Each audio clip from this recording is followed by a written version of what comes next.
Assalamualaikum warahmatullahi ta'ala wabarakatuh.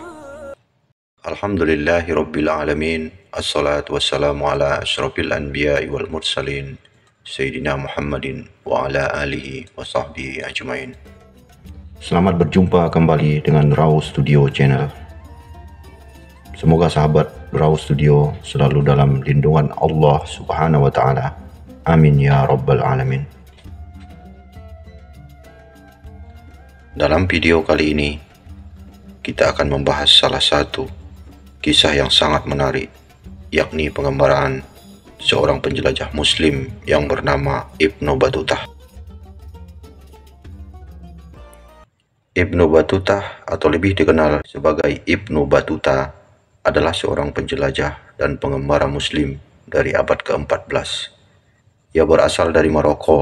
Dalam sejarah perjalanan hidupnya, tercatat dalam buku Rihlah yang menceritakan petualangannya ke berbagai negara dunia muslim dan luar wilayah tersebut, termasuk Asia, Afrika, dan Timur Tengah. Ia adalah seorang pengembara dari bangsa Arab yang terkenal karena hasil pengamatan dan penulisan atas perjalanan yang dia lakukan ke berbagai penjuru dunia selama hampir 3 dasawarsa. Lahir di kota Tangier, Maroko pada 25 Februari 1304 Masehi. Ibnu Batutah telah menghabiskan setengah hidupnya menjelajahi dunia yang mencakup seluruh dunia Islam. Ibnu Batutah telah menempuh lebih dari 175 mil atau 120.000 kilometer, sekitar 44 negara modern. Penjelajahannya untuk pertama kali diawali dengan menunaikan ibadah haji.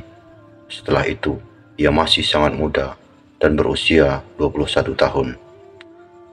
Hobinya mengunjungi negara di dunia tiada lain untuk saling mengenal manusia dengan berbagai latar belakang dan budayanya. Pengembaraannya meliputi kota-kota besar di Afrika Utara, Iskandariyah, Dimyat, Kairo, Aswan di Mesir, Palestina, Sam, Mekkah, Madinah, Najab, Basrah, Shiraz di Iran, Mosul, Kufah, Jeddah, Yaman, Oman, dan Bahrain. Kemudian penjelajahannya berlanjut ke Asia Kecil, anak benua, Karam, Rusia bagian selatan, Bulgaria, Polandia, Konstantinopel, Sarajevo, Bukhara. Terakhir hidupnya di sana di bawah kekuasaan Sultan Abu Inan.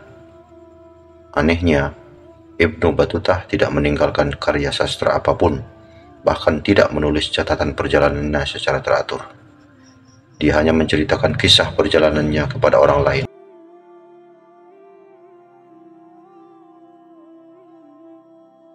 Sahabat Raw Studio, hampir semua yang diketahui tentang kehidupan Batutah berasal dari dirinya sendiri.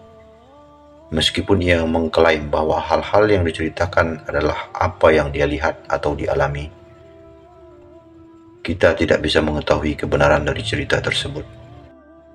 Sultan Abu Inan justru yang memiliki inisiatif untuk menerbitkan buku kisah perjalanan Ibnu Batutah. Atas permintaan Sultan tersebut, Ibnu Batutah mendiktekan cerita perjalanannya kepada juru tulis Sultan, Ibnu Jauzi, seorang teolog Andalusia. Catatan Jauzi pun penuh dengan hal-hal yang menakjubkan dan menyentuh. Ceritanya yang berjudul Tufat An-Nasar fi Gharaib Al-Amsar wal Ajain. Selanjutnya Ibnu Batutah melakukan pengembaraan melalui jalur sutra. Kota ini merupakan gerbang menuju Mongol atau China sekarang, yang merupakan pusat perdagangan penting. Setelah melakukan perjalanan ini, Ibnu Batutah kembali ke Mekah untuk haji kedua dan tinggal di Mekah selama setahun, sebelum kemudian menjalani pengembaraan kedua melalui Laut Merah dan pantai Afrika. Persinggahan pertama adalah Aden dengan tujuan berniaga menuju semenanjung Arab dan sekitar Samudra Indonesia. Akan tetapi, sebelum itu, ia memutuskan untuk melakukan petualangan terakhir, menghabiskan sekitar sepekan di sekitar daerah tujuannya. Sahabat Rawu Studio, ternyata Ibnu Battuta juga pernah mengunjungi Nusantara, yakni Indonesia, Malaysia, Singapura, dan Brunei Darussalam sekarang.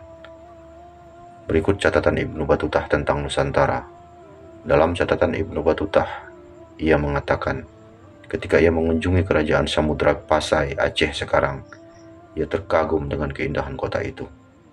Informasi tentang Pulau Sumatera tentunya sangat penting bagi sejarah guna memahami perkembangan kerajaan tersebut. Ibnu Battuta pun sampai di pesisir Pasai setelah menempuh perjalanan laut selama 25 hari dari India. Ia menulis Pulau Sumatera sebagai pulau hijau dan subur. Tanamannya banyak tumbuh di Pasai adalah pohon kelapa, pinang, cengkeh.